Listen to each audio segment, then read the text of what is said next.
आज आपको हम बताएंगे धार्मिक तथा समाज सुधार आंदोलन। धार्मिक तथा समाज सुधार आंदोलन आपके 4th सेमेस्टर में फर्स्ट यूनिट का चैप्टर है, जिसमें अंग्रेजों के लगभग 200 साल के शासनकाल में भारतीयों पर पाश्चात्य शिक्षा का बहुत गहरा प्रभाव पड़ा था, जिसके कारण भारतीयों में राष्ट्रीय चेतना का उदय हुआ और नव जागरण में धर्म व सुधार आंदोलन के उदय हुए, जिसके फलस्वरूप भारत में अंग्रेजों की गुलामी से मुक्ति पाने का संघर्ष प्रारंभ हुआ। इसे ही पुनर्जागरण अथवा नव जागरण काल कहा जाता है। भारतीयों में राष्ट्रीयता तथा स्वतंत्रता की भावना का संचार हुआ था और इसी के फलस्वरूप जो है 200 वर्षों के बाद देशवासी अंग्रेजों की गुलामी से मुक्त हुए और स्वतंत्र भारत का संविधान बना। तो भारत में 19वीं शताब्दी में शिक्षित जनता में एक ऐसी भावना का उदय हुआ, ऐसी क्रांतिकारी चेतना का उदय हुआ, जिसने देश की सामाजिक, धार्मिक एवं राजनीतिक जीवन को बहुत प्रभावित किया था।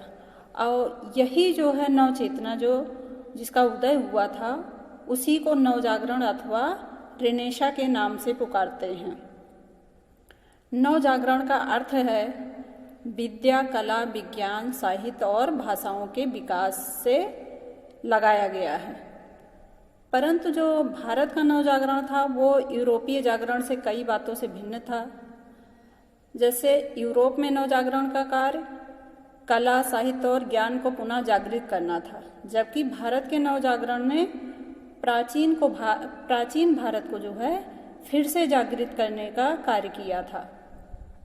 अपितु यहाँ नव जागरण के भारतीयता की आत्मा को उसकी गहराई तक पहुंचकर प्रभावित किया था और इसी से जो है लोगों में नव जागरण की भावना यानी फिर से जो है जागृत होने की भावना जागृत हुई। इसी के प्रभाव से देश में धर्म व समाज सुधार आंदोलन की लहरें उठने लगी। धार्मिक, सामाजिक और राजनीतिक जीवन में क्रांतिकारी परिवर्तन होने लगे तथा शिक्षा, साहित्य, कला और विज्ञान के क्षेत्र में उन्नति का स्रोत खुल गया।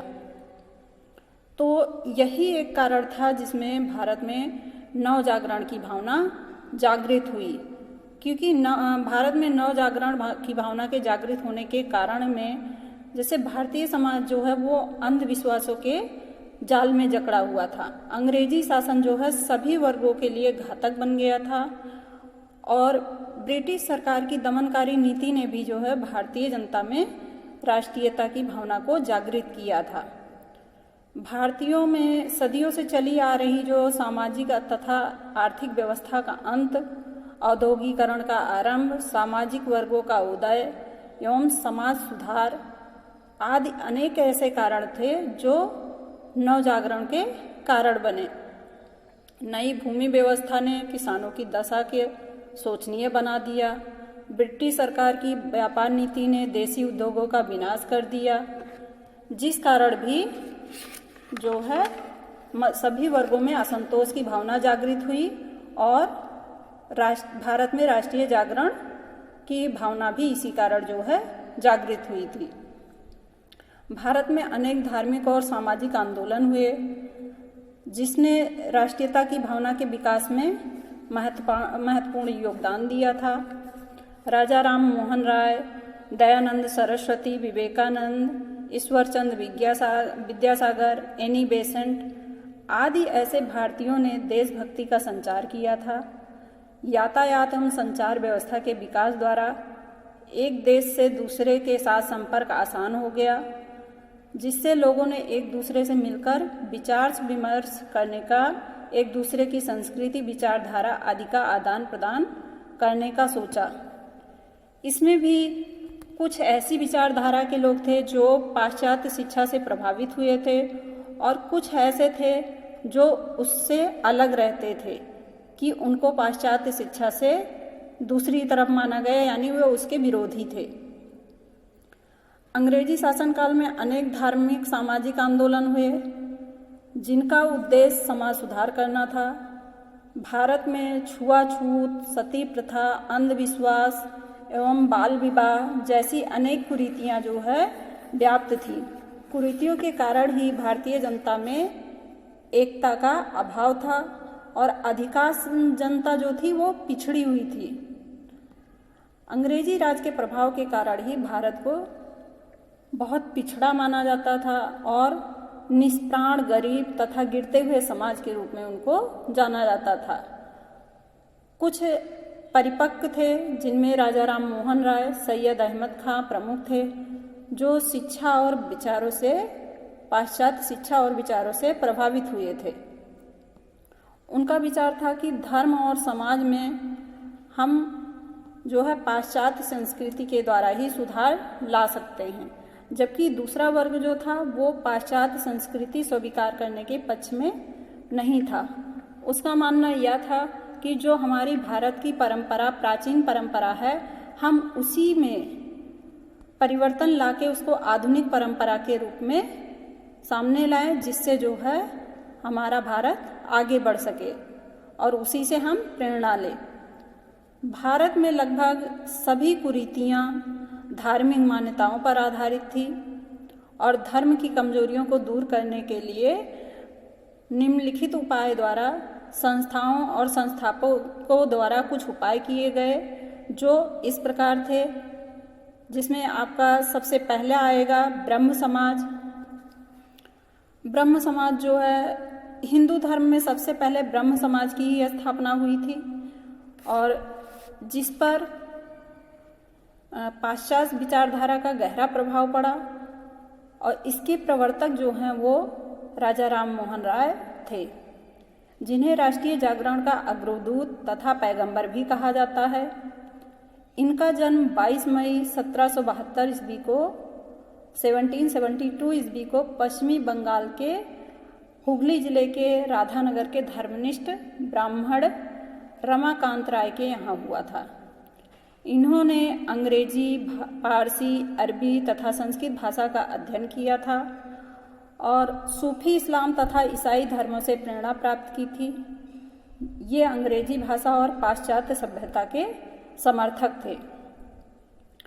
राजा राम मोहन राय ने हिंदू समाज और हिंदू धर्म में व्याप्त अंधविश्वासों और जो कुरीतियां थीं उनको दूर करने का बहुत प्रयास किया और उसी को दूर करने के लिए जो है 20 अगस्त 1828 ईस्वी में कलकत्ता में ब्रह्म समाज नामक संस्था की स्थापना की थी। इन्होंने जो है विधवा पुनर्विवाह का समर्थन किया था। ये बाल विवाह, पर्दा प्रथा, सती प्रथा, बहुपत्नी प्रथा एवं जातिवाद के जो है बहुत बड़े विरोधी थे। 27 सितंबर 1833 ईस्वी को ब्रिस्टल नगर में इनका देहांत हो गया था। इसके अतिरिक्त इन्होंने 1819 ईस्वी में संवाद कौमुदी नामक एक बंगाली समाचार पत्र तथा कलकत्ता में हिंदू कॉलेज तथा वेदांत कॉलेज की स्थापना की। ब्रह्म समाज के कुछ सिद्धांत थे जो निम्नलिखित हैं, जैसे कि इनका मानना था कि ईश्वर जो है सारे विश्व का कर्ता और रक्षक है। अगला था ईश्वर की पूजा का आधार मन की पवित्रता होनी चाहिए तथा ब्रह्म समाज बहुदेववाद तथा मूर्ति पूजा का जो है त्याग करता था। बहुदेववाद यानी कि बहुत सारे देवताओं को ना मानकर वो किसी एक को मानता था। वो सब एक ही भगवान कहता था कि सारे विश्व का कर्ता धर्ता व रक्षक जो है वो एक है, बहुत सारे नहीं हैं, और मूर्ति पूजा का समर्थक करता था। ब्रह्म समाज वर्ण व्यवस्था का विरोधी था। ब्रह्म समाज प्रार्थना में विश्वास करता था। पाप को त्यागना ही मोक्ष का एकमात्र साधन मानता है। जीवों एवं प्राणी मात्र के प्रति दया की भावना अपनाना ही जो है वो परम धर्म मानता है। तो सभी धर्मों का तात्विक उपदेश यानी कि जो है वो कहीं न कहीं आपसी एकता के बंधन को दृढ़ करना था।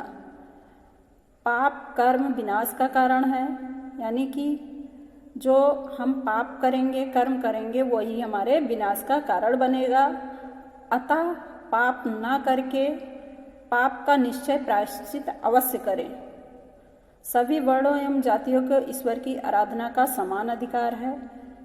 चाहे वो कोई भी जाति हो, कोई भी वर्ण का हो, उसको जो है ईश्वर की आराधना का बराबर का अधिकार मिला हुआ है। अब आपका है ब्रह्म समाज के कार्य। ब्रह्म समाज के कार्य में जिसके लिए ये संस्था बनी थी कि जिसका विरोध किया गया था, जैसे कि उसमें सती प्रथा का अंत, जो पति के मर जाने पर पत्नियां सती हो जाती थी, उसका अंत करना था। बाल विवाह का विरोध, यानी जो छोटे पर ही शादी कर दी जाती थी। स्त्री शिक्षा पर विशेष बल। बहु विवाह का विरोध, यानी कि एक व्यक्ति एक से अधिक विवाह न करे, उसका विरोध किया गया। पर्दा प्रथा का विरोध किया गया और विधवा विवाह का प्रोत्साहन दिया गया, यानी कि पति के मर जाने के बाद जो विधवा हो जाती है उनको फिर से वो विवाह कर सकती हैं, इस बात का प्रोत्साहन दिया गया। और पश्चिमी शिक्षा के प्रसार पर बल दिया गया। जातिवाद एवं छुआछूत का विरोध किया गया। ये जो है ये ब्रह्म समाज के कार्य थे। कुछ उसमें जो अच्छाइयों को अपनाया गया और कुछ बुराइयों को जो है दूर करने का प्रयास किया गया था। ब्रह्म समाज ने जो है मानव समाज की बहुत सेवा की और सबसे पुनीत कार्य यह किया कि वह ईसाई धर्म का विरोधी था।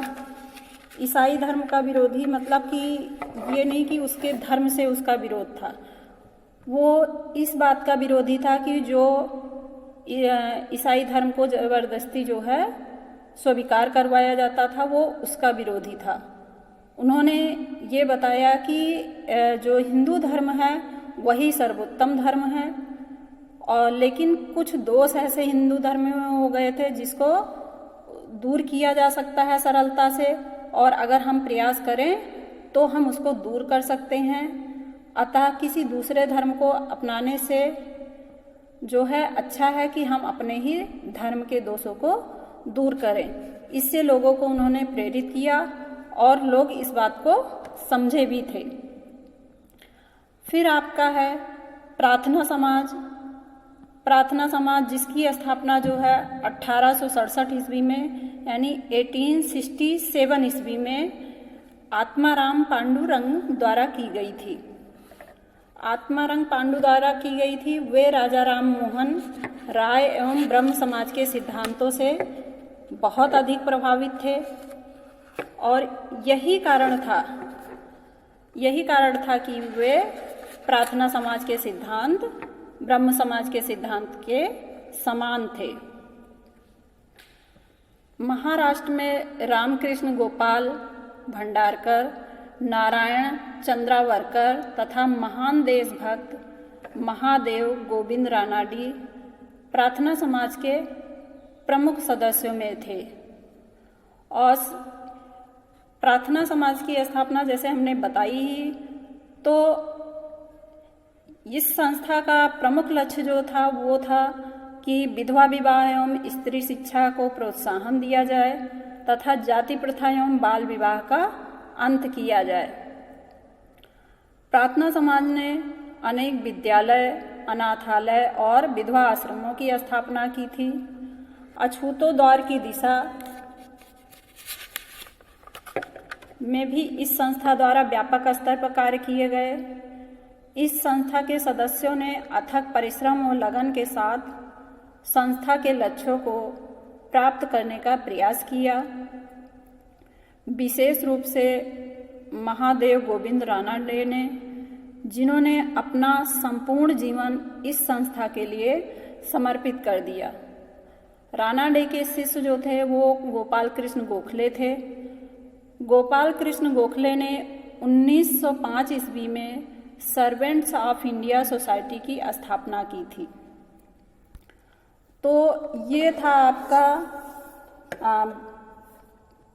प्रार्थना समाज, जिसका मैंने बताया कि ये आपके वो थे आत्माराम पांडुरंग।